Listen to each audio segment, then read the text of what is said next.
everyone. So thank you very much for joining us for today's webinar organized by Dataxis in collaboration with SES. So for today, we are going to talk about free-to-air, how to enter the digital market. So we have the pleasure to have for this panel session, Clint Brown, Vice President Sales and Market Development, SES Video at SES. We have Stanley Similo, Director General, Namibian Broadcasting Corporation. We have Saifullah Kone, Marketing, Communication and Digital Director of the Public Broadcaster in Ivory Coast. And also Tamima Ibrahim, Head of Content at Switch TV in Kenya.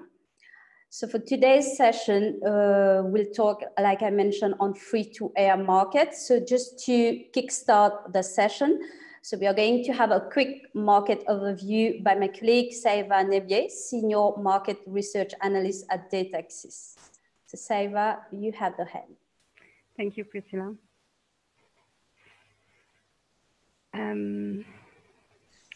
So to understand the dynamics of the market and have some background for the discussion, we thought these elements of context could be useful. First of all, we see all the countries, and we see that there are strong disparities between the 46 countries that are comprised in the region. Together, they amount to around 1 billion inhabitants in 2020. But we see that 6 countries make up for half of the population in the region. Nigeria, Ethiopia, Democratic Republic of Congo, and South Africa are the largest countries in terms of population. In this region, we observed one of the fastest growth, demographic growth on Earth, and the population is really young compared to other regions of the world. There are also strong disparities when it comes to economics. And the first economies of the region are Nigeria, South Africa, and Angola. When we look at television and the household structure, so there are in total around 230 million households. Among these, 41% have access to TV in 2020, and this represents close to 100 million households. So it means that we counted 137 million that don't have TV, but we expect catching up to happen in the next years. We also see that of those close to 100 million, we have a split between free-to-air households, the households that only receive free-to-air channels, and pay TV households, which have a subscription to a pay TV offer. The number of free-to-air households is significantly higher at 63 million in Sub-Saharan Africa. And when we look closer, so we see that the number is of the total number of free-to-air households is only slowly increasing. We don't observe a radical change in the share of free-to-air households, but we observe a strong change in the technology that is used to receive the free-to-air channels.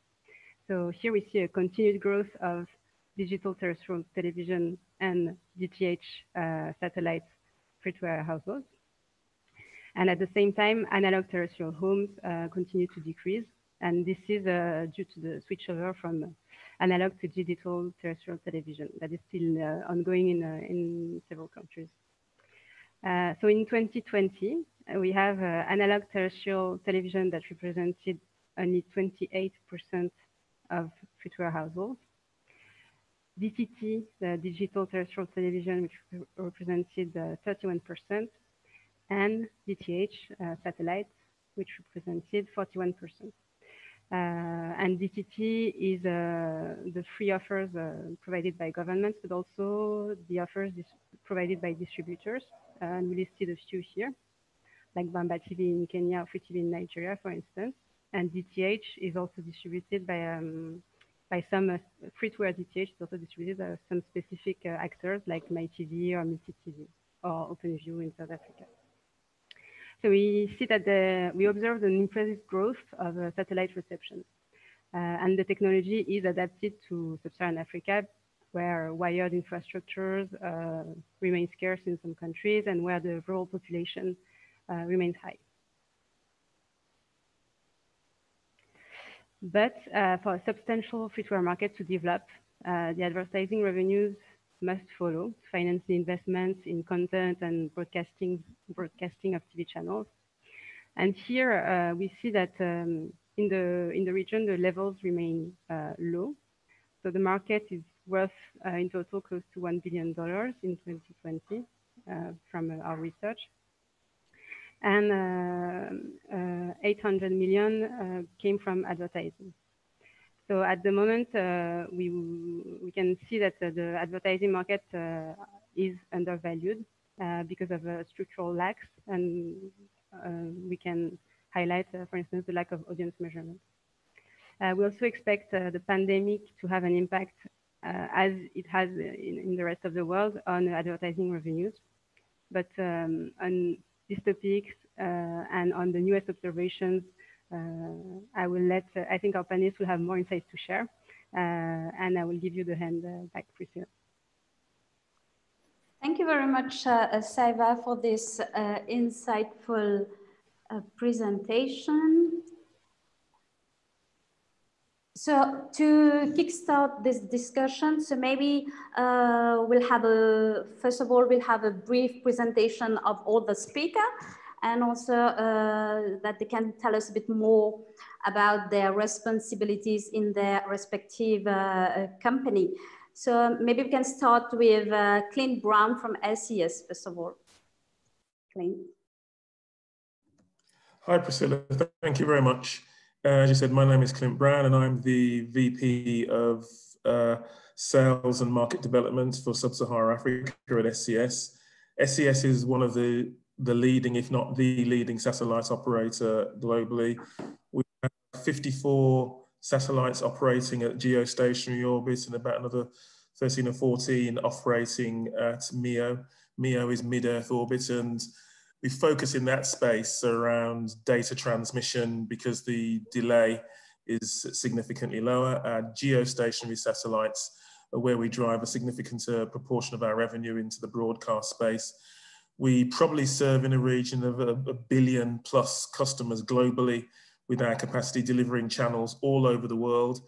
And this, for me, is an interesting time to be talking about what we need to do to digitize when the big challenge we're facing in Africa is digitization and is reaching out to audiences in these very challenging moments. I'm really looking forward to the debate. Thank you very much, Clint. So Stanley, can you please give us a brief presentation of the public broadcasters in Namibia and also your key responsibility? I just, before giving the floor to Stanley, I remind the attendee that we have a live translation of this webinar. So you can use the interpretation icon to switch to French if you would like. And also remind the attendees that we are taking the question from the Q&A's box. So feel free to send us and to the panelists all your questions. So Stanley, you have the floor. Thank you very much. As said, my name is Stanley Similo. I'm the current Director General of the Namibian Broadcasting Corporation in Namibia. Our population size is about 2.5 million. We've got 3 television channels and 11 radio stations, of which one is for youth. And then the other one is for the Sun people. They have a dedicated radio station as well. In terms of our reach, we, at any given time, if we look at radio through to TV, online platforms, we reach about 1.6 million people per day. And equally, on our DDT coverage, the country is covered with about 74.5%, whereas radio at 78%. Our country is very huge, and it's quite difficult to get to all areas because it's still transmission, it's still transmitter-based type of transmission that we're having. Other than that, we also introduced OTT services in 2018, but we'll speak around that a little bit later. And at this stage, advertising and license fee are our 2 top revenue streams that we get to do our business. Thank you very much. And I'm also, by the way, the president of the Southern African Broadcasting Association, which is the body that coordinates business amongst all public broadcasters within SADC. Thank you very much, Stanley. So we can now move on to Saifullah Kone, who is the Marketing, Communication and Digital Director of the Public Broadcaster in Ivory Coast, the RTI. So Saifullah, can you please give us a better insight of what you're doing and also your new responsibility, I would say, at RTI? Thank you. Thank you, Priscilla. Hello, everyone. So be kind first of all, because English is not my natural born language. So be kind with me and be indulgent if I make some little mistakes. So to briefly, basically, RTI is the National Broadcast Television, as you said, composed with 3 TV channel and 3 radio channel and 1 digital channel, broadcasting all over in Côte d'Ivoire in cable internationally. And with the digital, which I was in charge of, we are aiming at developing the audience and developing the business, because we have understood that in RTI, the audience in digital have a big value. So it's very important for us to offer the best offer and the best content. So I'm dealing with it. And as Priscilla said, I had new responsibility. I'm now, in addition to this, dealing with the marketing and the communication to make a good experience for the customers and for the business, for the enterprises. Thank you very much, Saifullah. So Tamima has joined us. So Tamima, can you please give us a short presentation of your, of your company and also your responsibilities within? Thank you so much. What everyone today, actually a national holiday. Tamima, we are having some difficulties in hearing you. So can you maybe speak louder? Sorry. Can you hear me now? Yes. Okay. So I'm saying today is actually a holiday in Kenya. It's Mashujaa Day. So a lot of things going on here. But at the same time, yeah, I work with HTV. HTV is one of the fastest growing TV stations in Kenya. It's the digital channel. Fully completely digital. I handle content for the channel. I'm head of content, and I also handle operations, dispatching for marketing and digital. And I'm very excited to be here today and that we can hold that channel. Thank you very much, Tamima. I think that Tamima is having some connectivity issue. So to kickstart, to get into the conversation, so I would like to ask Stanley and Saifullah to give us, first of all, let's start with Saifullah to give us more insight about their free-to-air package. So how are the channels being selected, the type of content that you choose to put emphasis on, and also a very important aspect on that, talking about the importance of local content within your free-to-air package. Yes, I can say that. Thank you, Priscilla. I can say that the answer is inside the question, because at the end of the day, customers in Côte d'Ivoire in particular needs to see the local contents. And as we have understood that, we are making our possible to propose all the content about the general one, about the information, about the advertisement, and about the sports. And we have made a special offer about the contents to propose a new experience for the customers, to permit them to have a replay of all the favorites streaming or direct broadcasting about the program. So the selection is based, I think, on the quality of the program and the audience that we have on the digital. We have a sort of mirror between what we do on digital and what we do on the linear TV. So basically, I think that is the main stakes about the challenge of proposing a good content. We have to make the difference with the things we put emphasis on. Thank you very much, Saifullah. So Stanley, so we have seen in the market overview presentation the challenges that the COVID situation is bringing. So talking about the NBC channel package, so we we have seen that you had to reduce some of your channel just to focus on some to give, you know, to be able to sustain, I mean, all the company. So how did you change it? Did you select these channel, and on which type of content did you, I mean, which type of channel genres did you choose to put emphasis on? Stanley, you're on mute. Can you please? Yes, as I'm saying, quite a tough one, but also at the same time, highly challenging. Our broadcast for both television and radio is informed by research.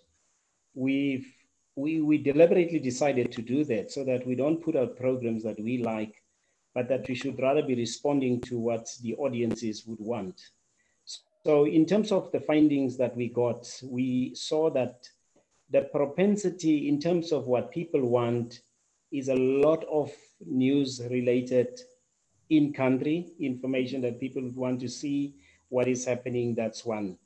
And second to that, we've also seen that people prefer to see movies with a blend of local and with a blend of coming from outside of Namibia, more so also movies that would speak to the African continent as well.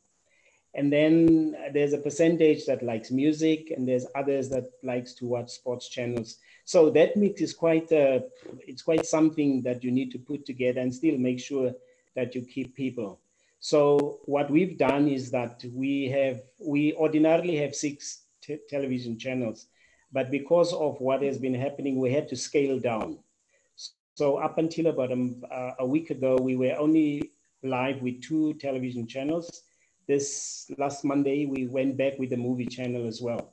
So in order for us to get into the local content aspect of making sure that we give what people would want to see, we decided to deal with the independent producers and directors, where we go and buy ready-made content from them. That's one. And secondly, in the event that there are projects that they want to bring, they can come and talk to us. We can then go into co-productions. Some of them we will support with a little bit of funding from our end. Otherwise, we also will give them some equipment that they can work from. But what we've also done, we've also internally started producing short films. And this is with a view, because we are looking at setting up an institute where we will start training filmmakers for Namibia. We have discussed with the Film Commission of Namibia, so that project is kind of running well. As we speak, we've got about 10 short films that were produced inside NBC alone, and then all others are coming from outside. And what we've not been able to get to is the breakthrough to your online digital platforms like OTT. Hopefully I'll get a chance to speak to that a bit later. As I said, we already launched that service way back in 2018, but it has proven to be a challenge if you don't partner with a telco that can give you bandwidth and data. Because also for as long as your broadband plan in your country is not fully optimized where data cost can come down, services like OTT will literally just remain a dream. So for us, as we speak now, we are speaking to one of the big telcos in the country, supported by our technical partner who's given us a platform for OTT. We have currently about 2,000 subscribers globally.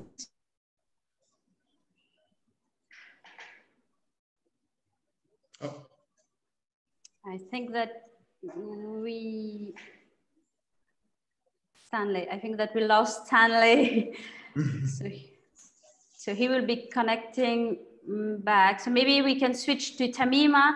So Tamima, we were talking about okay, he's back. Go ahead, Stanley.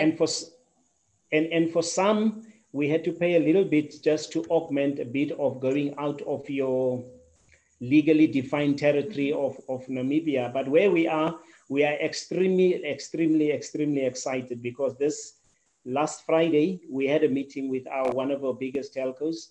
And if things go well, we should be launching with data provision, as I was saying for OTT. If you don't have the data and the bandwidth, OTT will just remain a dream. But it's really exciting times. And I think, if I'm not mistaken, we might have been one of the very first countries on the continent that launched OTT. So we've been through the pain of how this thing is working and how it is not working. So at least now we know. But what we know for sure is that if you don't have data, you will not get anywhere. And then there's the aspect also of the handsets that must also speak to what you want to do. So it will not help if people have the handsets, but the data is not there and the speeds are also not correct. So in terms of where we are, we believe that we are on the right trajectory in terms of getting us to where we believe we should be.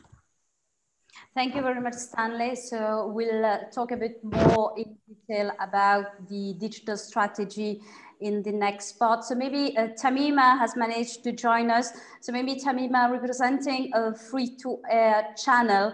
So tell us a bit more about the content that you choose to focus on, and also the importance of local content in your channel.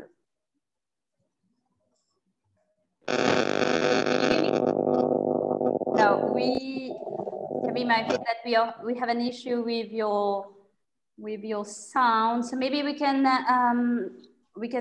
maybe Clint, I'll ask you the next question. So as a satellite operator, so what are the technical challenges and also the trend, being in the market for a long time, the trend that is currently being faced in Africa, in the African media market, and how does SES support the development of this market, and as Stanley mentioned, to maintain vibrant free-to-air market in Africa? Clint, you are on mute. Can you please? Sorry, there's a very interesting point here about the availability of capacity to deliver what is required to digitize the continent. And one of the biggest challenges that exist at the moment is not everybody is in the same place as far as their DSO programs are concerned, the digital switchover programs. And it's interesting that Stanley mentioned his point in terms of providing data for OTT. One of the fastest ways to provide data for OTT is for the spectrum that's currently being used for analog to be freed up for the telcos to provide better, bigger, faster data platforms, and for the countries to move to a digitized environment, which optimally uses the capacity in a much more efficient way. Now, one of the biggest challenges I think exists here today, as far as that is concerned, is that everybody's using a different strategy and everybody's struggling, particularly now, in finding ways to fund that strategy. And what I think is a key to all of this is the conversations need to start, and serious conversations at that, need to start taking place between the governments and the communities, the ecosystem that has the capacity to facilitate the transition from an analog environment to a digital environment. Because as with everything, if you can move to a digital environment, if you can free up that spectrum, the telcos, the mobile operators will access that spectrum, and the more spectrum they have, the lower the unit cost will be in terms of what they will be able to make available to the local communities. So facilitating and driving the digital switchover is going to be critical to really enabling the digitization of the sub-Saharan Africa continent. There's absolutely no question about that. Now, in terms of what needs to happen to make that happen, it really is about partnerships. And when I talk about partnerships, I'm really talking about relationships that drive towards a common goal. And that common goal is delivering the content that the people want to view in the most effective way possible. It doesn't matter whether it's DTT, it doesn't matter whether it's DTH. What we need to do is work on delivering that content to the customer base or to the viewers, to the audiences, in a fashion that makes sense to them and is amenable to their pockets. And the challenge with all of this is free to air in reality is not free to air. Free to air is free to view because there's almost certainly going to be some licensing component, and free to air is also going to be driven by the different platforms that we've heard talked about today, whether it's OTT and OVP, where advertising will be part of it, which will be covering some of the free aspects of it. Governments will be financing it in a certain way, but there will be some components. There will be some components of pay within this model. And what we need to do, and this is where I'm sort of stressing the point, what we need to do is find those business models that allow that to happen in the most effective way possible, and to democratize quality content, because that's what it's all about at the end of the day. It's getting quality content, whether it's local content, whether it's regional content, whether it's international content, getting that content to the customer in the fashion and in the location they want it. Thank you very much, Clint. So Saifullah and Stanley, so Clint mentioned about the DTT migration. So as a representative of free-to-air platform, so how do you perceive the DTT migration in your country, and also what are the opportunity that you do see in this transition? So maybe we can start with Saifullah first. Yes, thank you, Priscilla. The migration had a very huge impact about the way we work, the way we think, and the way we making our programs. Because with the migration, you are directly in HD. So all about the stage sets, the sound of the, how can I say, the material you use to the camera and other things, you have to rethink it and to make it possible to offer the best experience. So you got the first key. And the second one is about the way you deal with you see in national television like us, you have some programs sent by the how can I say, what partner. You have to make a special selection because you cannot switch from the HD to a bad quality of content. So you have to rethink about all. And as Stanley said a few minutes ago, even with the partnership, because when we were talking about the local content, we were dealing at proposing some some connection with some partners making some local content. We have to think about the way that we have to prepare it in HD. So as you see in all of the channels, they have some huge impact. So to prepare it and to make it, we are obliged to about the big strategy of the company. We have to think about that, and the digital is the perfect way for us to make the experiments because we have a feedback of the customers before, during, how can I say? Meanwhile, we are making the migration. So to finish, I think that it's a good opportunity for us to have the international standards of broadcasting and of contents. So it's on the heart, it's on the center of our strategy on linear and on the digital. Thank you very much, Saifullah. So Stanley, can you please give us more, what are your opinion about the DTT migration, and also what opportunity?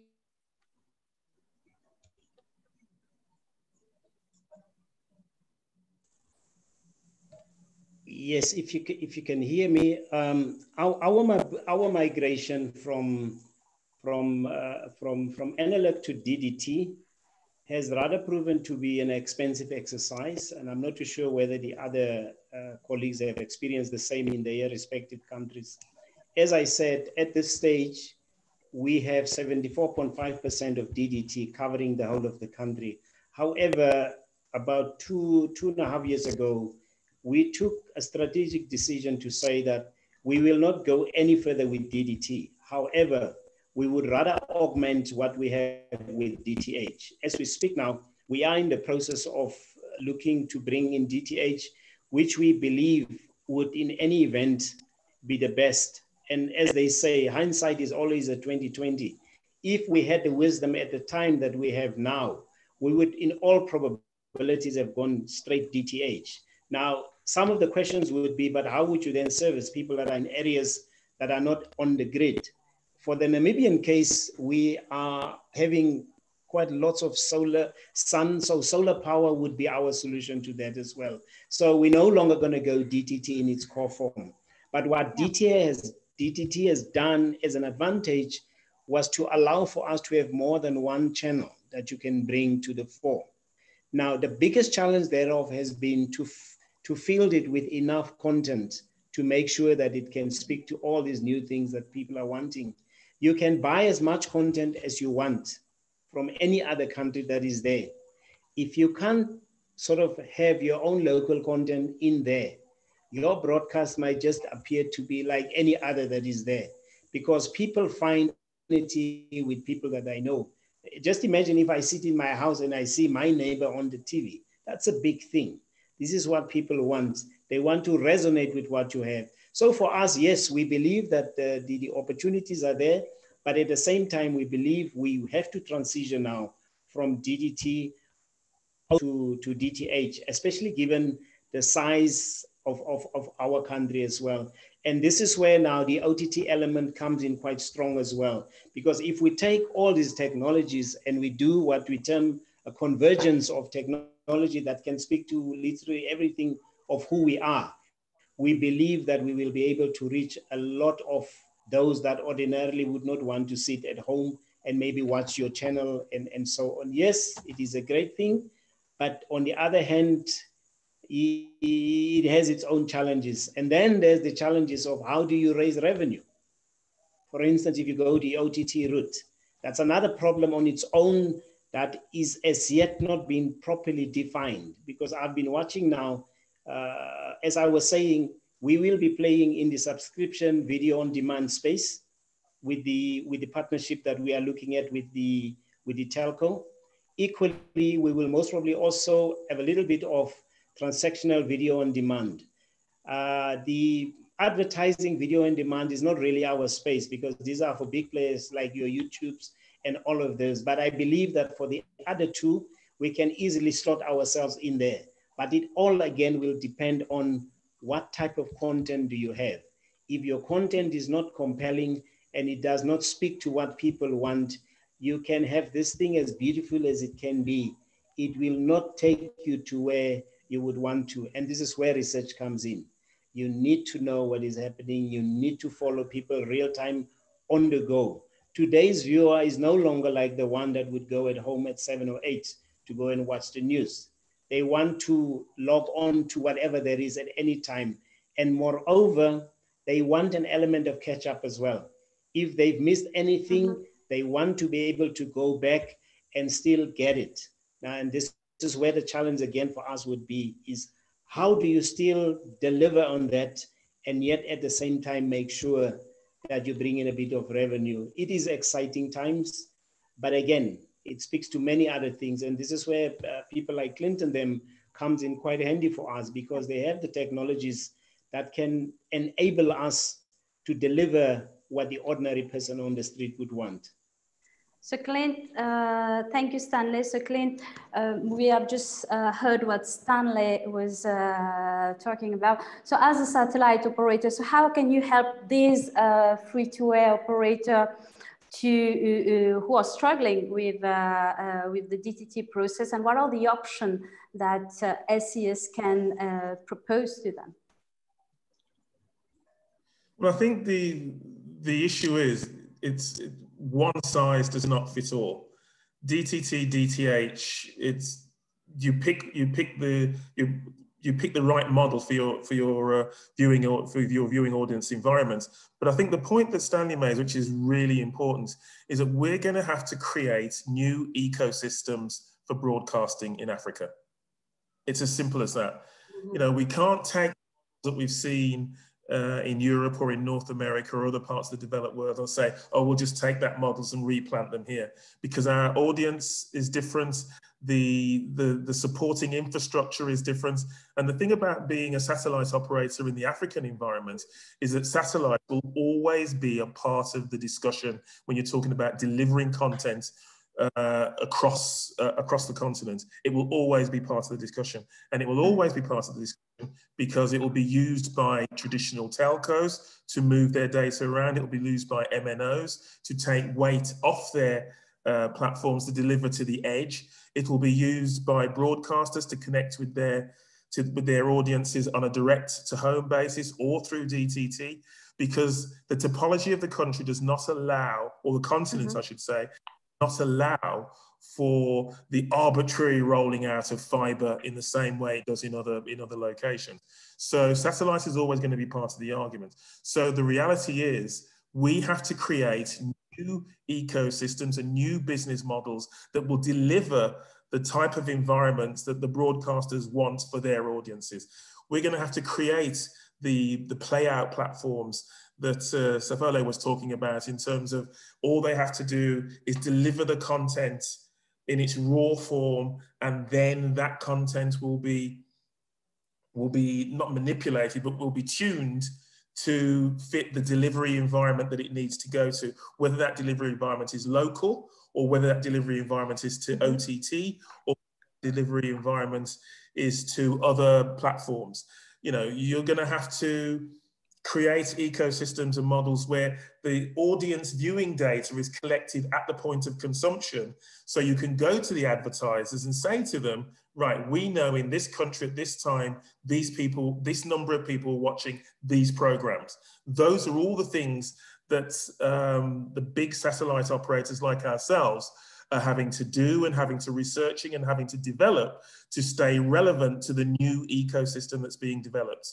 So yeah, I mean, without any question, what we do as an operator is create these platforms that make it easy for broadcast owners, broadcasters, rights owners, content developers to take their content and give it the biggest audience possible, whether it's OTT, whether it's linear, whether it's direct to home, whether it's VOD, whether it's transactional VOD, advertising-based VOD, subscription-based. We need to create the platform that allows whoever they are to curate their content and deliver it to their audience in the most effective way possible. And that's the things that those are the things that we're working on day to day as we speak. Thank you very much, Clint. So maybe as we are talking about, we did talk during the presentation about advertising. So as a satellite operators, how would you rate the importance of video neighborhood in attracting advertisers to a free-to-air platform? So the importance of video neighborhood, I mean, for a free-to-air platform. And we know that Africa, we don't really have too much reliable, I would say, audience measurement company. Well, I think there's two things, there's two ways to look at the question you've just asked there. The first way is the technical reach of satellite is unsurpassed. As I say, whether it's DTH or DTT, and particularly in DTH, the technical reach is unsurpassed. The size of the footprint of the satellite beam gives you the level of coverage that allows you to speak to a huge audience. So you've got that aspect of it. The second aspect of it is that when you tie it to a measurement system, you can give really strong data to the advertisers to tell them, because what they want at the end of the day, they want to make sure that their content is delivered to the biggest audience possible. They want to know that when they put an advertising slot in a particular program, they're going to get the most eyeballs they possibly can. So the reach of a provider like ourselves to be able to, one, give technical reach through neighborhoods, and then to layer on top of that more data in terms of who's watching what. I mean, we're doing enormous amounts of research into not just the technical reach of our platform, but who's watching it and what sort of programs are they watching, and what the demographic profile of those viewers are. And as I said, we are also developing technology which allows us to real-time data on who is consuming and watching what. And when you can also apply that not just to linear, but to on demand, whether that on demand is through the traditional TV screen or whether it's through a device, whether it's an iPad or it's a phone or whatever, all of a sudden you have an incredibly compelling story for advertisers about, okay, then this is who we can get to, this is who we can speak to, this is what this group of people looks like. And that's what we're spending an enormous amount of our research and development revenue in, developing that capability. And as I said earlier on, it's about working with the broadcasters and the content providers and the rights owners to actually take that one step further and making that available to whoever is required. Thank you very much, Clint. So I would like, before proceeding, to excuse Tamima Ibrahim. So she's still having difficulties in connecting to the platform. So the attendees, if you would like to ask her question, feel free to send that to us, and we'll try our best to send her the question. So Stanley and Saifullah, so Clint just mentioned about the importance of video neighborhood in attracting advertisers. So what are your opinion on that? So maybe we can start with Stanley first of all. Stanley, thank you very much. Yeah, no, I'm here. Look, on the advertising part, and also making sure that you can actually convince those that have money to spend it on your channel or your channels. First of all, you will have to come with empirical evidence that, look, at this point in time, any time of the day, this is how many people that are watching. If you can't provide that type of information and matrix that will be beyond reproach in terms of understanding, you can just forget, because businesses will not spend their money on what you think it is. You will have to show. And fortunately, technology has evolved to a point now where you can actually test almost on a daily basis if you would want to, or on a weekly basis, or on a monthly basis, when you can get a feel for what is happening.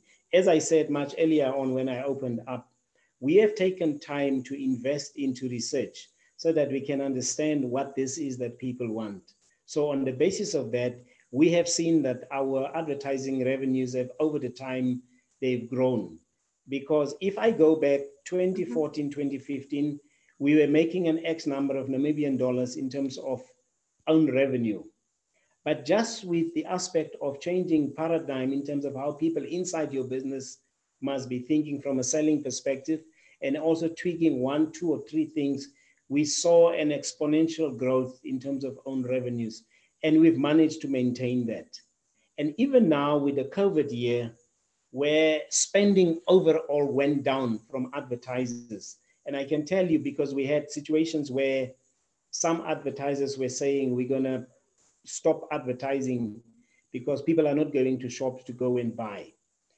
We have seen that from a local content perspective, because people were at home, we could up the number of shows, live ones that we were doing at home, and the numbers have gone up. We are now busy actually looking into that data to see how best we can deal with it so that we can find a way of monetizing what it means. And that for us will be critical moving into the future, because we will have a baseline from which we can depart from. And as Glinda said, if you can't sort of like almost measure it, how you're going to manage it, or the other way around. And this is the crux that will convince if Priscilla has money to spend. I cannot just come and say, Priscilla, this is what you need to do. I will need to put empirical evidence on the table that will convince you to say that at this point in time, any time of the day, so many people are watching, and this is where you are. And that segregation can be done into different levels. You could look at what age group are the people, so that you can start targeting segments based on where you believe they should be. And that naturally can also speak into the type of content that you can actually bring to the screens through whatever means of broadcast. So for us, advertising currently is also our top revenue earner for us. So we keep quite an eye on that. Where we believe our challenge will be would be to understand how OTT can actually assist us to get to that point. It's one thing for people to say, I'm on my smartphone, I'm live, and I'm there. But we know that the span of actually watching something on the smartphone is much shorter. If you come also with too long programs, people will leave you and go to others. So it also means that from a programming perspective, if we have to go the OTT route full force, we will also have to think about how do we deliver this so that we can still keep the numbers and at the same time convince advertisers as well. So it's about, again, this is what you will have to do within your own respective country and your station as well. But also understand, in closing on this point, we also still have then competition from pay TV guys that are there. They are also doing their business. They will also not sleep. They will do everything in their power also to make sure that you don't come into their space as well. So it's quite, it's an exciting and yet sometimes difficult but highly challenging position to be in. Thank you very much. Thank you, Stanley. So Saifullah, can we have your point of view on that? Yeah, I think that Clint and Stanley have made a good point, because the issues are the same for the world television, even from television like us in Cote d'Ivoire and for Stanley in their country. So I think the first of all is about the quality, because if you want to make a big audience, or if you want to make some money, the first of all is to have a good content. As one have said, content is king, of course, because if you don't have any attractive content, at the end of the day, we will not have audience, we will not have any business to do. And it is for why it's very important for us to make a good selection with the partnership, with the producer, with what we propose. And I can announce now that we have making a turning point about the offer here in Cote d'Ivoire, because before we were just offering sports and how can I say, talk show and things like that. But by now we will be able to propose fiction. You see that we have a big audience, about more than 1 million people following us in the social media, and more than near 1 million people have downloaded our application. It was without fiction, so the story will not be the same now. The second one, I think, is about the Clint and Stanley have insisted on it. It's about the data. And I think that it's perhaps the reason why my CEO have put someone like me of digital in charge now of marketing, because we have understood that for the business, it is important to have the precise information about the broadcast, about the content, who is watching, when, the average of the sex, everything concerning data is relevant for companies and for enterprises. So it is for what here we have hired some good data analyst profiles to make all the analysts between the digital and the linear, even with the radio, because we have to have the best information to permit companies to follow us. And the third one, I think, is to have good partnership like SES, even like, for example, we have to make the same. You see, in Africa, sometimes people want to have the content anywhere, anytime, on any device, but you need to have a good connection. And sometimes they have some big issues with the connection. So it is for what we have made some partnership with operators like Orange to have a package you pay per week or per month, and you do not deal with your connection. You just have to plug and to watch your content. This for the free, I think, the free approach we can have about the importance of this aspect.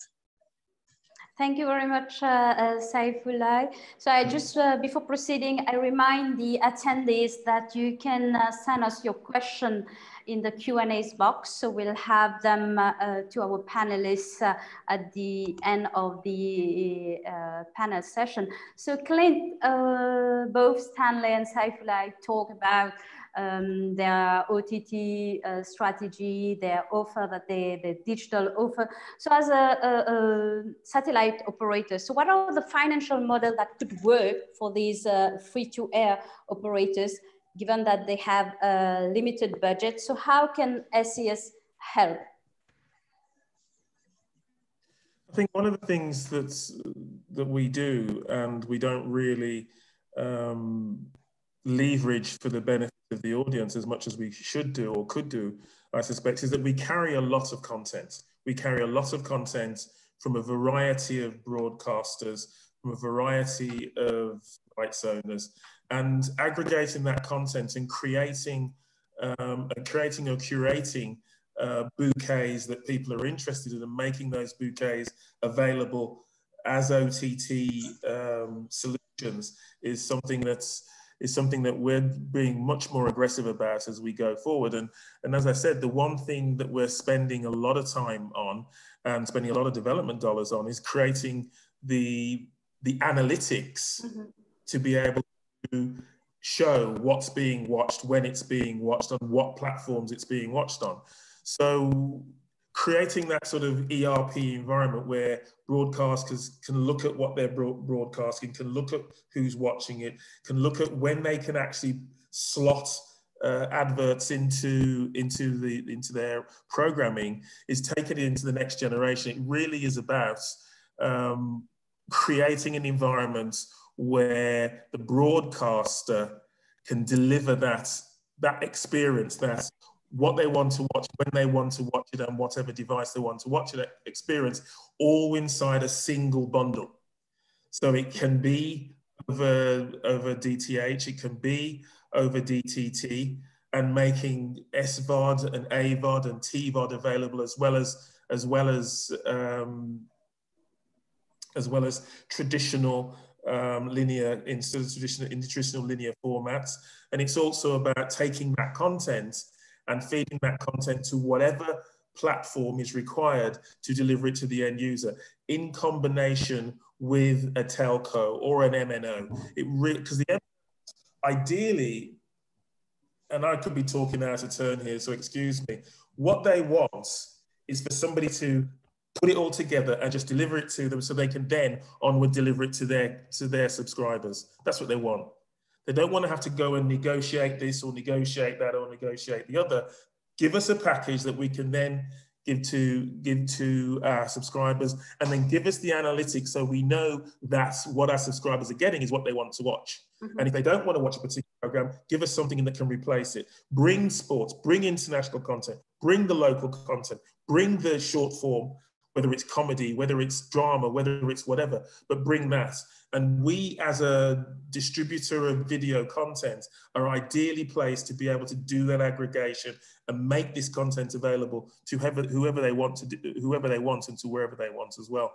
So that's what we've got to get better at, in creating the ecosystem, creating the environments where the set-top boxes can provide the data, where the smartphones can provide the data, and we can pull that data together and make it available to whoever, whether it's the broadcasters, whether it's the MNOs, whether it's the rights owners, whether it's the producers of the content. That's what we've got to get better at, and that's what we're spending a lot of our time doing. And that's what's resonating with our customers at the moment, is the fact that we're doing that. Thank you very much, Clint. So Saifullah and Stanley, so what are the future digital expansion of your service that you are planning in the coming months? So maybe we can start with Saifullah first. Yes, as I said a few minutes ago, we are aiming at proposing fiction. It is very important for us to not to be a competitor of Netflix, but in the kind of yes, because as we propose some local contents about the experience for the customer, it's important for us to propose the fiction. The second one about the future is to be more, how can I say it, to have the good technology to be available in any countries where you have some diaspora. Because you see, for example, in Europe, in USA, even in South Africa now, in East Africa, our contents are viewed by other Africans. It's very important for us to make a sort of integration to propose the content, even if with the translation in English for the English spoken countries, it is the next stage for us. And the last one is to have some good partnership, as I said, because we cannot be anywhere. I don't have the technology of SES, of the comprehension of some aspects about the markets. It's important for us to have the partnership with him. And also to have some new, how can I say, the new markets linked to the contents of African contents. But for now, it's all I can say, but we are preparing some good surprise about the other month coming. Thank you very much, Saifullah. So Stanley, so what are the future digital expansion that you're planning at the NBC in the coming months? Yes, naturally from DDT, as I said, we going the route of DTH, and that should be happening within the next 5 to 8 months. That's one. And then secondly, the other aspect that I didn't touch on is that with the convergence of technology as well, the other elements that we will be playing into would be through IPTV as well. Because in the discussions with the telcos, part of what we will be able to deliver, if the bandwidth is okay and everything works, we will have to have, away from smartphones, we will have to have a device from a set-top box perspective that should be able to combine all these functionalities so that, as Clint just said, that you actually, as the end user, should have everything at your disposal at any time that you would want to. And part of that discussion has already commenced on our side. We're speaking to our OTT platform provider together with the telco. So that one is going quite well. And there naturally will also be an avalanche of content that we will also be acquiring from within the continent and abroad as well. But key to that would be for us also to grow the percentage of local content that is shown on NBC. And for that one, as I've said, we are in partnership now with the Film Commission of Namibia.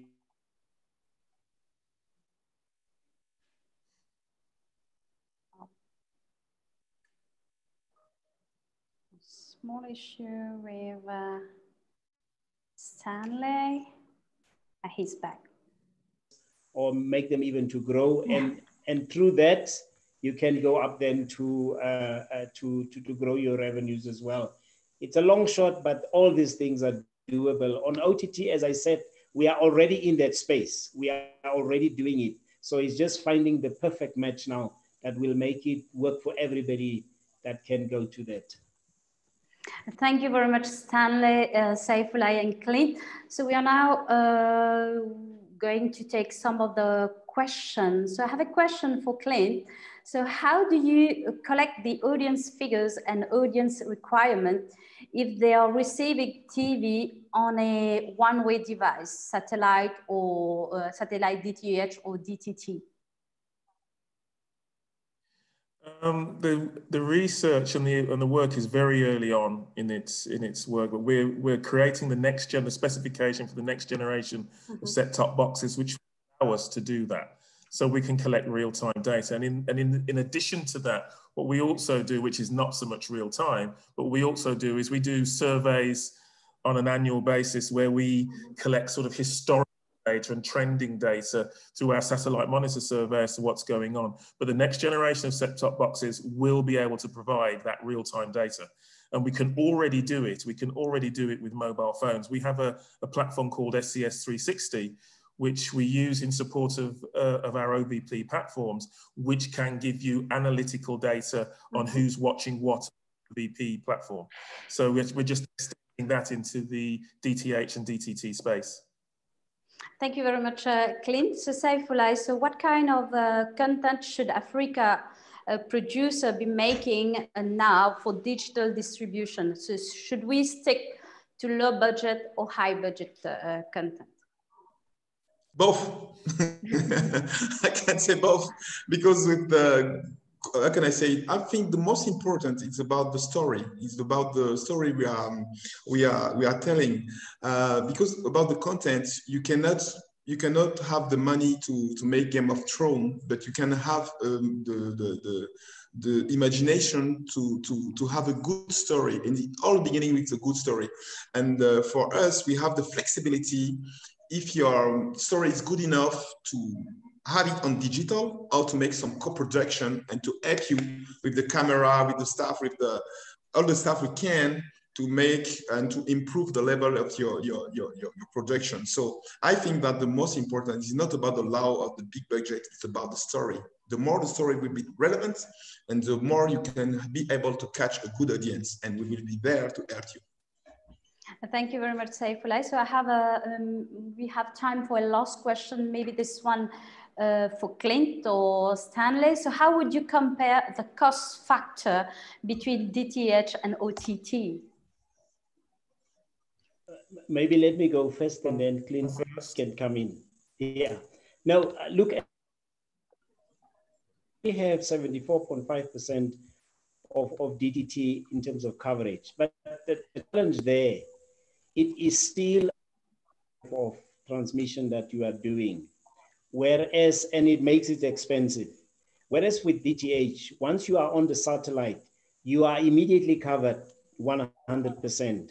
So your only challenge would be then to provide the necessary set-top boxes and then arrange that people are either on the power grid or solar in the case. So what I have seen from my experience with the NBC, the transition from analog to DTT has proven to be an expensive exercise, hence the decision 2.5 years ago to proceed longer, but rather to augment it with DTH. And the beauty for us to do DTH would be that even those that are on DDT, they would want to transition to DTH, they can do it like almost yesterday. However, it will be important for us, as we say in the business, asset for the amount of monies that have been spent on DTT.